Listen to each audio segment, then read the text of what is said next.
안녕하세요. 김태훈의 현명한 투자자 방송 시작하겠습니다. 오늘은 이 PI 첨단 소재라는 업체에 대해 좀 말씀을 드리겠는데요. 예전부터 말씀드렸지만 이 회사는 작년에 경영권이 넘어갔습니다. 경영권이 한번 매각이 되면서 그것도 1조 원이라는 매출액이 2천억대에 불과한 회사를 1조 원이나 주고 산 바보가 있었습니다. 그래서 경영권이 작년에 바뀌었고 그러면서 경영의 내용이 올해 확실히 많이 좀 달라질 것 같다는 생각이 드는 업체입니다. 작년에 굉장히 힘들긴 했습니다. 폴리마이드가 가장 많이 쓰이는 FPCB 소재 쪽에서도 이 핸드폰, 스마트폰 업체들이 이 시장 자체를 성장시키지 못하고 이게 거의 뭐 정체되다시피 하다 보니까 이 수요량도 그게 늘어나지 못했어요. 그러다 보니 거기서 생기는 그 중국 업체들과의 경쟁이나 이런 부분에서 오히려 시장을 많이 좀 잠식당한 그런 느낌입니다. 지금 그러니까 PI 첨단 소재가 만드는 이 소재는 PI 필름이라는 이 소재는 폴리마이드라고 하는데 이 방열, 2차전지, FPCB, 폴더블 폰, 뭐 5G 또 칩 온 필름 해가지고 반도체 분야에도 다양하게 사용되는 이게 요즘 전자제품들 속에는 웬만하면 이 회사 필름이 다 들어갈 정도로 아주 범용적으로 많이 사용되는 그런 핵심 소재이기도 합니다. 그런데 이쪽이 오히려 이렇게 많이 사용되고 있는데도 불구하고 한 2천억대의 낮은 매출을 올리는 건 워낙 쌉니다. 싸. 개발된 지 오래되기도 했고 대단히 싼 필름이기도 하고 또 그러다 보니 이게 웬만한 데서 많이 쓰이긴 하는데 좀처럼 예전 같으면 이제 이 고부가치 제품이라고 했겠지만 이게 부가가치는 높을지 몰라도 이게 굉장히 좀 싼 가격이 좀 많이 하락이 해버렸죠. 앞에 보시면 알겠지만 FPCB 쪽도 한 1200억 정도 매출을 올리고 있고 이건 2021년 기준입니다. 방열 시트 같은 경우도 한 1000억대 정도, 첨단 산업 쪽에 사용되는 게 한 746억. 다 합쳐봤자 한 2천억, 3천억이 채 안 되는 그런 매출을 나타내고 있는데, 그런데 이런 회사가 그래도 1조 원의 거래가 됐습니다. 그만큼 이 회사의 기술이 그렇게 범용화되고 있다 할지라도 이쪽 시장에서는 반드시 필요한 기술이기 때문에 이 회사를 탐내는 회사들은 굉장히 많죠. 그리고 지금 이 회사가 하고 있는 이런 사업들이 꽤 시장에서는 매출액 성장성이 있다고 판단되는 그런 분야이기도 합니다.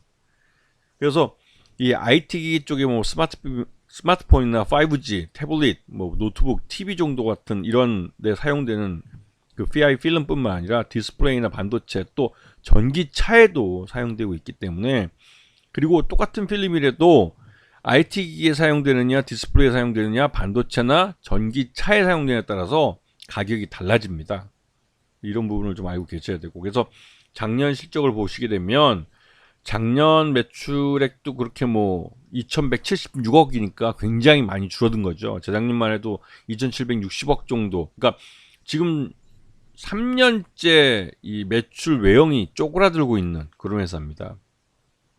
이게 이렇게 매출이 줄어드는 이유가 고객사들의 경기 침체로 인한 생산량 감소 이런 부분도 있지만 중국에서 싸구리 PI 필름들이 나옵니다. 중국 업체들과 경쟁해야 되기 때문에 그게 좀 굉장히 좀 어려움이 있는 부분이죠. 그래서 작년이나 작년까지는 그래도 대규모 흑자를 냈었는데 작년 같은 경우는 39억 적자로 돌아서 버렸죠. 그리고 단기 순손실도 지금 보시게 되면 그러니까 단기 순손실도 나온 걸로 알려져 있습니다.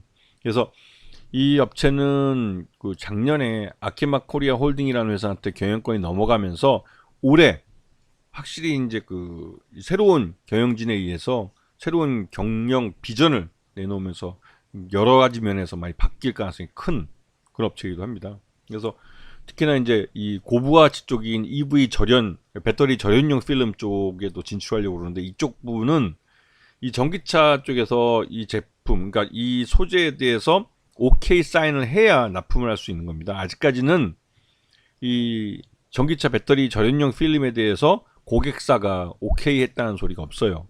아직까지는 기다려봐야 됩니다. 그리고 이 중하권에서 중국 쪽 그러니까 이런 스마트폰이 시장이 좀 살아날 것이다 올해. 그런 기대감 때문에 그렇게 되면 PI 필름에 대한 수요량이 또 늘어날 것이다 라는 그런 기대감이 있습니다.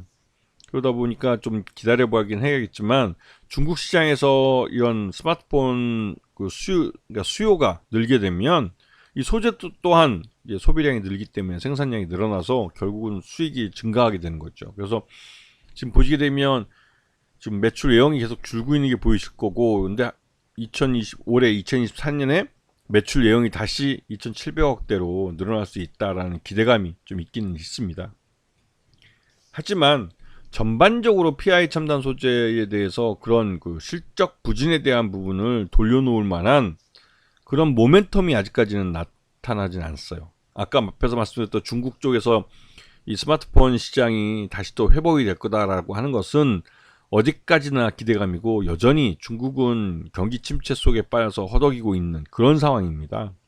그러다 보니 그 중국의 또 이제 생산량 자체가 중국이 세계의 공장 역할을 해주는데, 그 공장 역할을 하는 게 이제는 좀 시장에서는 좀 색안경을 끼고 삐딱하게 보게 되는 그런 상황에 내몰리면서 전반적으로 PI 첨단 소재의 고객사들이 많이 이제 실적이 위축이 되고 생산량도 줄고, 또 경쟁업체인 중국의 싸구리 PI 필름 만드는 중국 업체들과의 경쟁에서 손님들을 좀 많이 뺏겼습니다.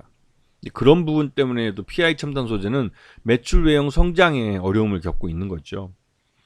기본적으로 이러한 소제품을 만드는 업체는 이 매출 외형을 키워야만 영업이익이나 단기 순이익도 또 파일을 늘려갈 수 있는 그런 구조를 갖고 있습니다. 그래서 PI 첨단 소재에게는 굉장히 큰 위기의 시간이 다가왔고, 그 위기의 시간을 나름대로 이렇게 앞에서 이제 여러 가지 경영 개선 방안을 갖고 돌파하겠다고 얘기했고, 또 새로운 경영진들이 들어와서 경영을 하게 되는데, 아직까지는 이 PI 첨단 소재에 대해서 불확실성이 더 큰 상황입니다.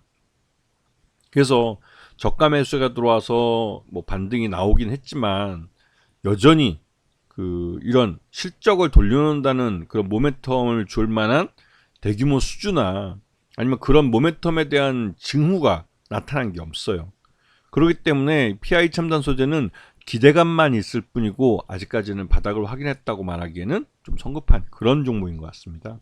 그래서 당분간은 좀 이런 종목도 낙폭이 크다고만 해서 반드시 관심을 갖고 보셔야 되는 것은 아닌 것 같다는 생각이 들어서, 바닥이 확실히 이제 바닥이라는 징후가 날 때까지 좀 거리감을 두고 살펴보는 지혜가 필요한 것 같습니다.